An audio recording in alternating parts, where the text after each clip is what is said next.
Merci, Madame.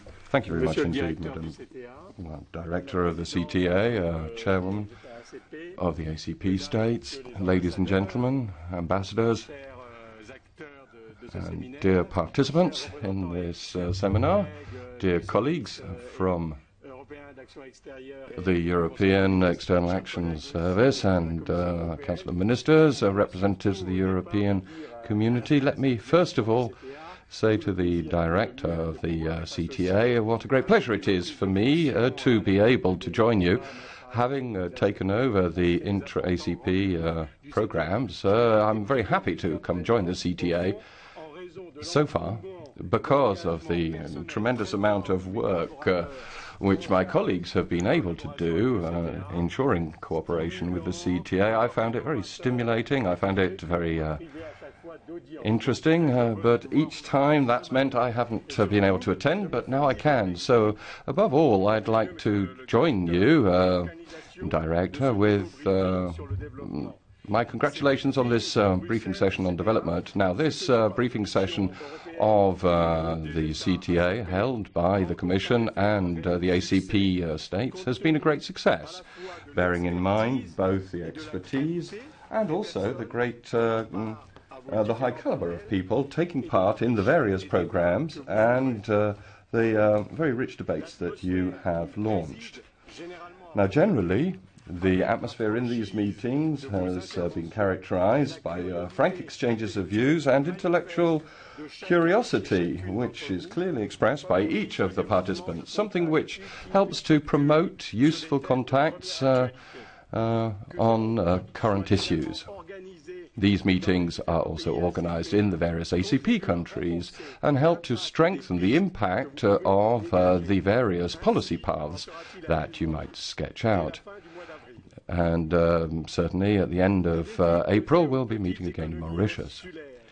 The economies of these small island developing states are subjects which are of concern for all of the regions, the ACP, but also African small island states, which are also concerned by these problems.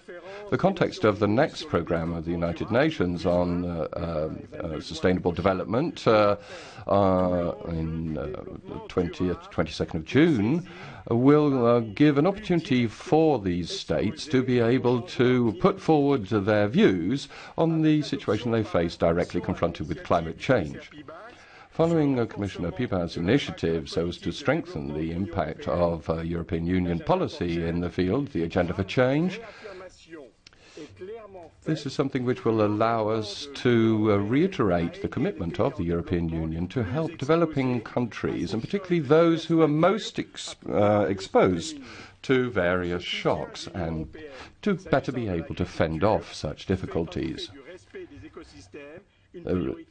Quite clearly, for agriculture, respect of the ecosystem is crucial so as to allow sustainable development.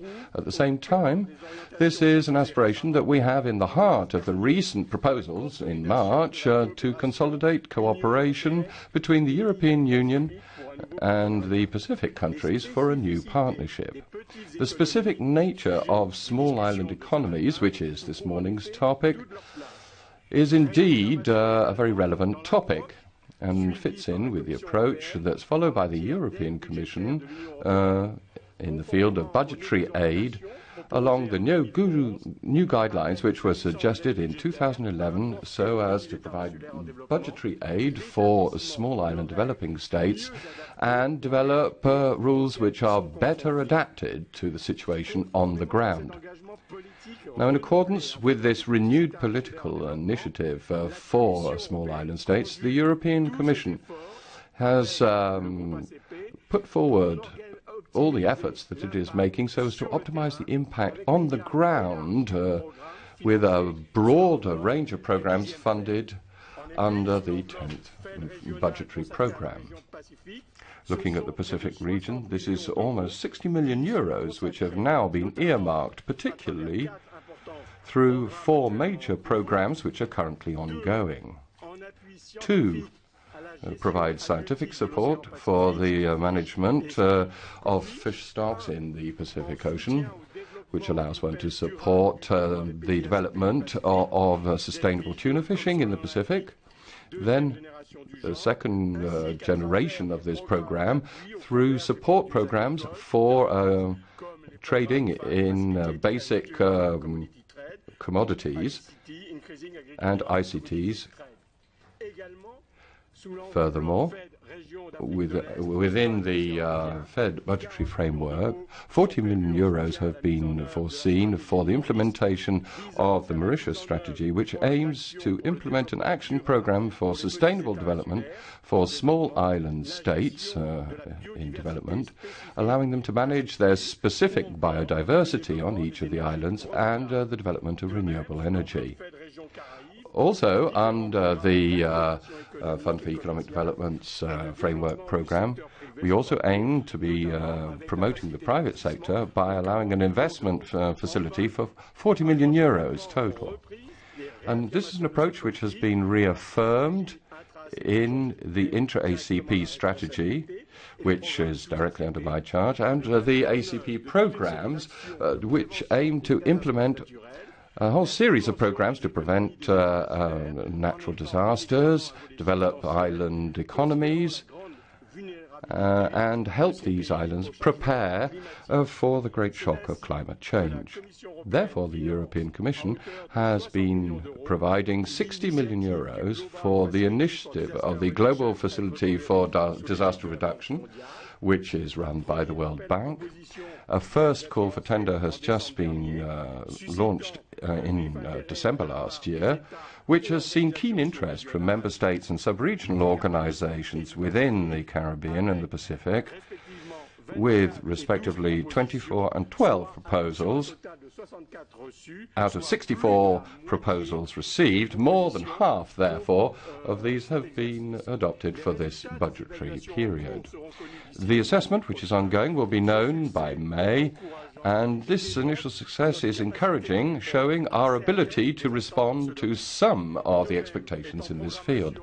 Furthermore, we're also programming an additional program which is more specific for the ACP countries, 20 million euros. And here again, this is aiming to promote an integrated response so as to allow one to better respond to natural disasters and changes linked to climate change, so as to better prepare the island populations most exposed to these risks. This has really shown the constant commitment of the European Union to the ACP states and to protecting the small island development states by clearly putting forward ambitions for development of policy for the European Union. I think we can feel happy at the organization of meetings such as this one today, which is an opportunity for us once again to find food for thought in the future of these economies. The Commission services particularly welcome the initiative taken by the CTA, which we're sure will also contribute to a fruitful exchange of information and views. And once again, I stress, a free and frank exchange of views between participants, as is usual in this body, and a very important point, to share experience and knowledge of good practices in particular, a very crucial issue in this whole field of policy. These are key issues, and our common goal must remain that of a development of these economies, allowing them to benefit from a strengthened capacity to confront the changes and challenges that they face. Wishing you therefore useful exchange of views, no doubt an intense exchange of views. I can see you've got a whole series of essential issues on your agenda. Thank you.